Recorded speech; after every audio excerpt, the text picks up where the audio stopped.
Welcome to the Formlab video preview for this weekend's Premier League action. 6 out of 6 winners last Saturday made it a weekend to remember, and now we look ahead to the next round of fixtures, including the Manchester derby and Spurs' trip to Everton. Arsenal was stunned at home by Swansea last weekend, but have won 16 of 22 home games following a defeat since 07-08, and did the double over West Brom last season. West Brom have travelled to just 2 of the current top 12 this season, and they've lost 6 of the last 9 trips to top half teams, with 5 loss doubles, and 5 defeats by at least 2 goals. The Gunners could be worth a punt to inflict a third consecutive defeat on West Brom, but we wouldn't be confident on them covering the handicap, so we'll put this one to one side. Aston Villa and Stoke are both struggling for goals. Villa are the league's lowest scorers in the last 20 home games, and while Stoke are the lowest in the last 20 away.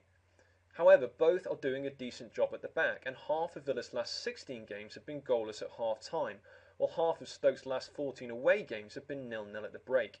2 low-scoring teams don't necessarily guarantee a low-scoring match, but 5 of the 6 matches between these teams since 2009-10 have had fewer than 3 goals, and the likely absence of Darren Bent and Peter Crouch should make goals a precious commodity here. 5 of Southampton's last 6 matches have had fewer than 3 goals, as they've improved defensively. Meanwhile, Reading were involved in a classic with Man United last weekend, but 4 of the last 6 away games have had fewer than 3 goals, and we'd be tempted to side with the unders market. Putting us off, however, is that 19 of 31 all-promoted clashes since 2007-08 have had at least 3 goals. Sunderland have slipped to 17th following their latest defeat, but this looks to be a great time to face Chelsea, who are without a win in 7. The Black Cats have drawn the first half in 13 of the last 22 home games, failing to score in the opening 45 in the last 5. Moreover, 7 of the last 10 home games against top half finishers last season were level at half-time. Chelsea have drawn the first half in 11 of the last 19 away matches, and they've scored just 1 first half goal in their last 10 trips to bottom half teams, with 6 half-time draws. Swansea shocked Arsenal last weekend with 2 late goals, and 7 of the last 8 matches have been goalless at half-time. Norwich, meanwhile, are unbeaten in 8 matches, and 11 of the last 14 matches have had fewer than 3 goals.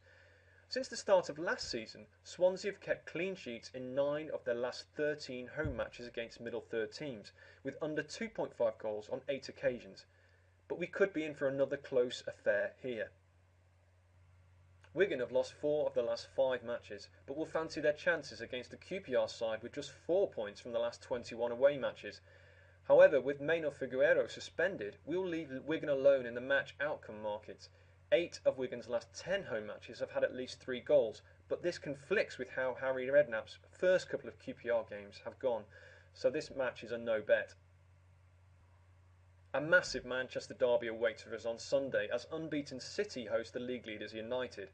Both teams have completed the double over their rivals twice in the past 5 seasons, and all their past 5 meetings at the Etihad have had fewer than 2 goals.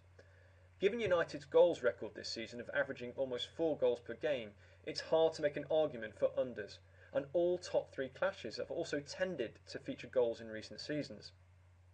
City remain unbeaten but are still fairly unconvincing, and there doesn't look to be any clear betting opportunities here. 7 draws in 9 games have slowed Everton's progress, and both teams have scored in each of the last 10 games. 7 of the last 10 home games have had at least 3 goals, with 6 having 4 or more. Spurs have become more of an overs side since AVB became manager, and 10 of the last 12 matches have had at least 3 goals. Furthermore, all 7 of their road games this season have seen at least 3 strikes, as have 9 of the last 13 trips to top half teams. Spurs and Man United are the only teams to beat an improving Liverpool team in the last 12 matches. However, they come into this game without a recognised striker, as Luis Suarez is suspended and has failed to score in 4 of the last 7 games he's missed. Brendan Rodgers has improved Liverpool's defence this season, and they've kept 5 clean sheets in the last 9 games.